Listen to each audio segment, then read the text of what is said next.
Yeah, the ocean floor is just a mouth. Anyway, The oarfish. For centuries, Japanese fishermen returning from the deep ocean spoke of long silver ribbons that washed ashore just before the earth shook. They called them the messengers from the sea god's palace. When a creature that lives thousands of feet below the surface hauling a 30-foot serpentine body abruptly appears in the shallows, the human mind demands an explanation. These animals are undeniably real. They are the longest bony fish on Earth. Their bodies gleam like polished steel, and a brilliant red dorsal fin stretches the entire length of their spine, cresting into a striking crown at their head. When they move, they do not swim like typical fish. They hang vertically in the pitch-black water column, undulating their dorsal fins to hold their position, hunting tiny krill in a world entirely devoid of sunlight. Because they lack a swim bladder, they rely entirely on muscle movement and ocean currents to maintain their depth. This is where the myth of the doomsday serpent collides with chilling biological reality. Scientists spent decades analyzing the connection between oarfish strandings and seismic activity. They found no statistical correlation with earthquakes, but the deeper truth they uncovered is arguably far more unsettling. The deep ocean is not a static void. It is a highly sensitive and rapidly shifting environment. When abnormal warming events occur, or when powerful deep water currents alter their regular paths, the delicate equilibrium of the twilight zone is broken. An oarfish washing onto a populated beach is rarely an accident. It is usually a dying refugee. Upwelling currents, massive temperature fluctuations, or starvation force these giants out of their dark sanctuary and violently toward the surface. By the time they hit the sand, their bodies are battered and stripped of their silver coating, looking exactly like the monstrous sea serpents etched into ancient maps. We write off the folklore because earthquakes do not follow the fish. But the underlying fear was entirely justified. The appearance of an oarfish is a warning. It is not a prophecy of shifting tectonic plates. It is a real-time distress signal from an ecosystem we cannot see. When the ocean begins to suffocate or boil at its lowest depths, the first casualties are the giants that wash up at our feet. The sea serpent is not coming to punish us. It is fleeing an ocean that is quietly collapsing in the dark. The terror of the abyss is often born from scale. The deep sea creates monsters simply by providing them with unlimited space and absolute darkness. The giant phantom jellyfish. It is the perfect expression of this rule. Prior to the invention of remote-operated submersibles, sailors traded stories of pale, shapeless spirits that haunted the remote oceans.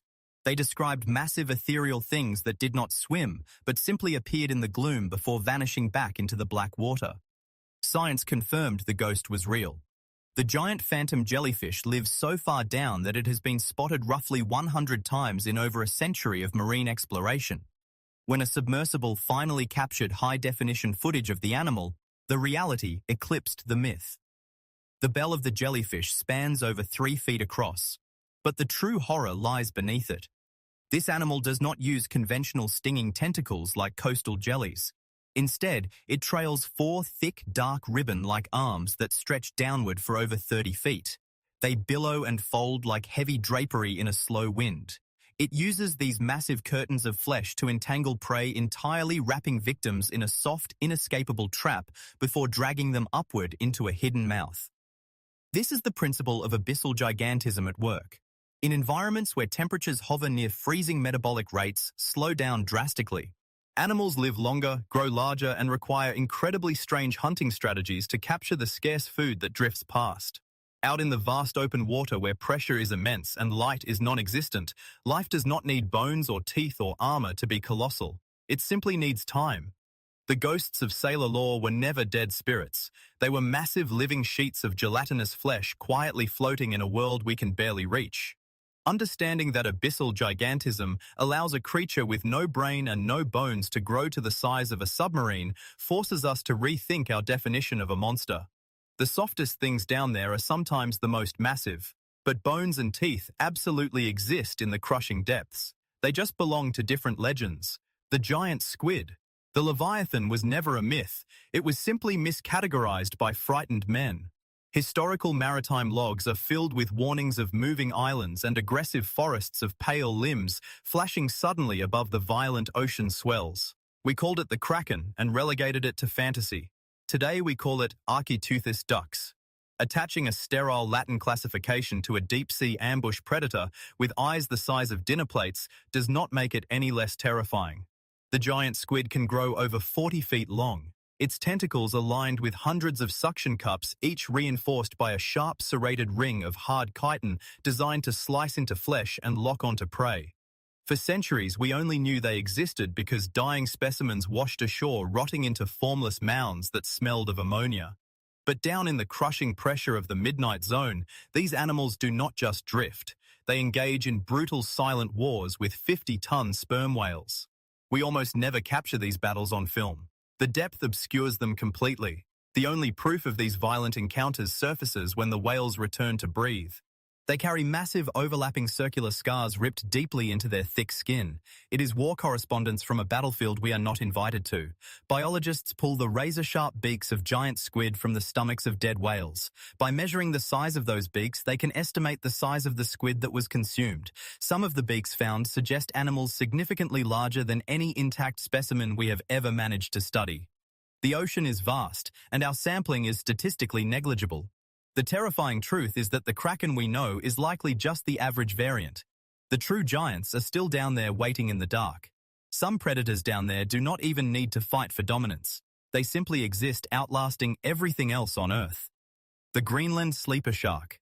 Beneath the thick Arctic ice, massive shadows rise from the pitch-black water with a terrifying lack of speed. Indigenous legends from the frozen north speak of beasts that are older than the ice itself. They tell of blind creatures moving without a sound, swallowing anything that falls into the freezing dark.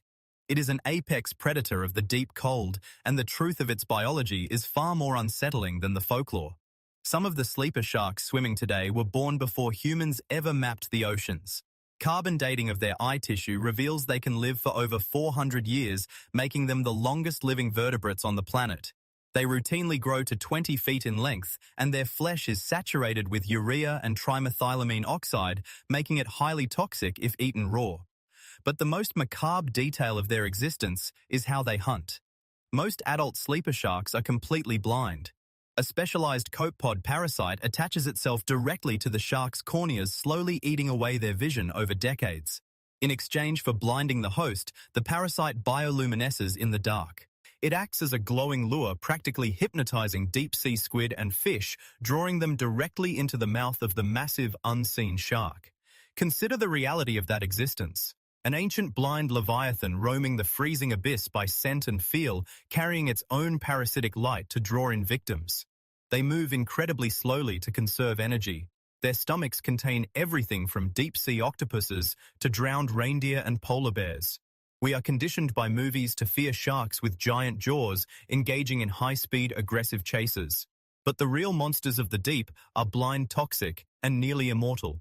Survival in the freezing depths demands absolute patience, not fury. Knowing that something ancient is swimming deep below the ice, outlasting empires and empires, is far scarier than any fictional supershark. The past is not gone. It is just swimming very slowly in the dark. That incredibly slow pace of evolutionary change leaves fragments of the ancient world perfectly intact. The frilled shark, a pale eel-shaped predator with a vicious trap jaw of primitive teeth and a mane of tiny gills, ripples through the twilight zone. It is heavily cited as a living fossil. Its entire body plan perfectly mimics the ancient oceanic predators that hunted when dinosaurs still walked the land. The teeth in its jaws are arranged in terrifying multi-pointed clusters designed to act like Velcro, snagging soft-bodied squid and preventing any possibility of escape. The specimens pulled onto fishing decks are exceedingly rare and almost always damaged by the journey to the surface. But the deep sea is a place of unbelievable stability. In these freezing pressurized zones, species do not face the rapid climate shifts and mass extinction cycles that routinely wipe the surface clean.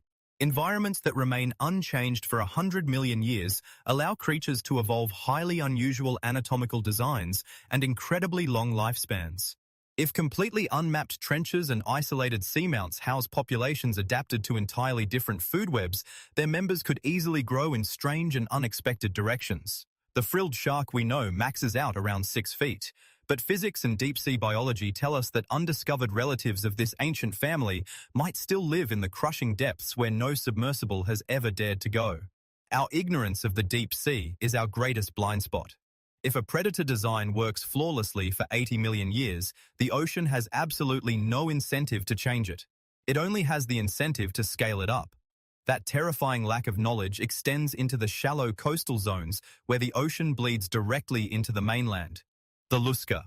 In the scattered islands of the Bahamas, massive geological anomalies called blue holes plunge vertically down into the limestone bedrock. From the air, they look like perfectly circular dark blue pupils surrounded by bright, shallow water. Beneath the surface, the water turns instantly black like an endless throat leading into a maze of submerged caves. Stories from Andros Island describe heavy commercial nets actively shredded overnight. Seasoned fishermen tell chilling accounts of small boats being pulled physically downward by something incredibly heavy that felt exactly like living wet rope. Locals call the creature by its legend. They describe it as a monstrous hybrid of a shark and an octopus dragging humans directly into the flooded cave systems. The mythology is highly cinematic, but the underlying biology points to a chillingly plausible alternative. Large octopus species are immensely strong, incredibly intelligent, and completely devoid of bones. Giant Pacific octopuses routinely weigh over 100 pounds and have arm spans stretching 20 feet. They can squeeze their entire massive bulk through an opening the size of a grapefruit. If a large predatory cephalopod essentially scaled up through abyssal gigantism, adapted to ambush hunting from the safety of a collapsed blue hole, it would behave exactly like the legend of the Lusca. It would use its massive strength to reach up, grab heavily burdened nets or surface prey, and instantaneously vanish backward into a highly complex, unmappable labyrinth of limestone tunnels. The sudden violent underwater downdrafts common in blue holes only add to the danger. An intelligent giant predator hunting from an invisible fortified cave system is not a ghost story. It is a highly practical hazard made monstrous by the fact that we cannot follow it down to fight back. Sometimes the deep ocean produces shapes that look far too geometric to be considered a natural biological organism. The big fin squid. 2 miles down on the muddy abyssal plain, an industrial remotely operated camera illuminates a creature suspended silently above the bottom. It looks exactly like an impossible broken marionette. Its fins resemble massive pale ears propelling the main body with slow, deliberate undulations. But the horror lies in its appendages. Its tentacles drop straight downward before taking sudden sharp right angles like completely broken elbows. Below these violent 90-degree bends, the extremely thin, sticky filaments trail for over 20 feet, dragging lightly across the sterile seafloor. When offshore oil rigs first leaked footage of the Magna Pinna, the internet unanimously labeled it an extraterrestrial alien. It is entirely devoid of the aerodynamic torpedo shape we associate with fast-swimming squid. It looks profoundly eerie and entirely wrong. But the big fin squid is not a mistake. It is a biological masterpiece perfectly engineered for a world where food is almost non-existent. It operates as a massive passive trapping system scaled up for the largest, darkest room on Earth. The deep sea solves the brutal problem of starvation using physical shapes our brains inherently associate with horror movies. We view long, spindly, motionless limbs suspended in absolute darkness as unnatural and threatening. But down there, aggressive hunting wastes precious calories. The big fin simply hovers like a massive living tripod, waiting eternally for a tiny crustacean to bump into its invisible sticky threads. A monster is ultimately just an animal doing precisely what it takes to survive in a habitat where a human being would instantly die. The eerie, jagged shapes filmed by oil rigs are not invaders from another planet. They are the supreme native rulers of this world. We are the clumsy, fragile visitors projecting our terrestrial fears into their perfectly adapted, quiet domain. Evolution builds biological architecture down there that completely breaks our fragile definitions of life. The giant siphonophore. You drift entirely alone in the open water on a moonless night. Beneath you, a long, pale streamer unfurls below the surface. It pulses with rhythmic bioluminescence, moving to a slow, invisible tide like a thick rope of neon lights. At the top end, tiny gas-filled bulbs pulse identically. Trailing endlessly below, hundreds upon hundreds of venomous, stinging threads sweep through the water. It looks like a single, impossible sea serpent stitched together out of glowing light and pure venom.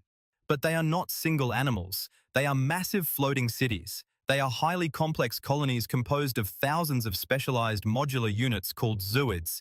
Every single zooid is an individual clone, but they cannot survive alone. They divide labor perfectly.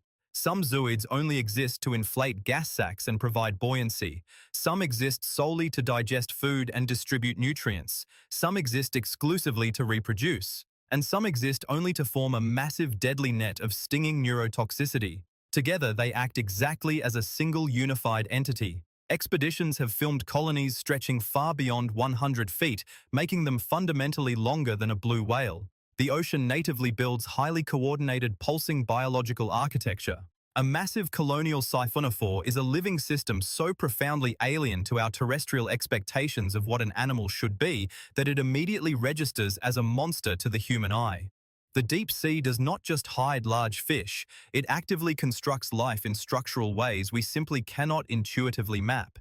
When we haul up massive stinging gelatinous sludge in our nets, we think we killed a beast. We actually just destroyed a floating city. But the most deeply disturbing truth about the ocean is not what drifts freely in the open water column. The true horror is what actively waits beneath it. The bobbit worm. Commercial fishermen have constantly shared variations of the exact same story. Accounts of heavy steel anchors hooking onto what was thought to be solid rock only for the rock to actively fight back, pulling the boat against the current. Or tales of creatures that ambush strictly from the mud, leaving zero trace. We inherently view the ocean floor as a safe, solid expanse of lifeless sand and silt. Its incredible biology proves that assumption is terribly wrong. It is a giant predatory polychaete worm that buries its entire 10-foot-long segmented body vertically down into the ocean sediment. It leaves absolutely nothing exposed except 5 heavily camouflaged antennae probing the open water. When a fish or crustacean unknowingly brushes against those ultra-sensitive sensors, massive spring-loaded jaws snap shut with blinding speed. The force is frequently powerful enough to slice a live fish completely in half, instantly dragging the remains down into an unseen subterranean tube. The trap vanishes as fast as it was sprung, leaving only settling sand. Up in the shallow reefs, a 10-foot invisible bear trap is terrifying enough. But abyssal gigantism suggests a far more disturbing reality for the deep sea. In the massive unmapped trenches where animals grow unhindered and live for centuries, the massive expanses of soft sediment could easily host genetic variations of this exact ambush predator scaled to horrific sizes. A massive creature living entirely buried, leaving absolutely zero sonar signature and hunting purely by touch is the absolute perfect hidden monster. It requires no energy to swim. It requires no eyes to see. The ultimate terror of the deep is not what is swimming in the water column above.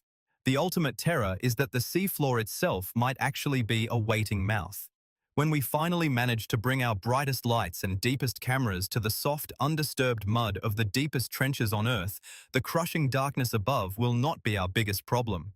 The sudden violent movement below us will be.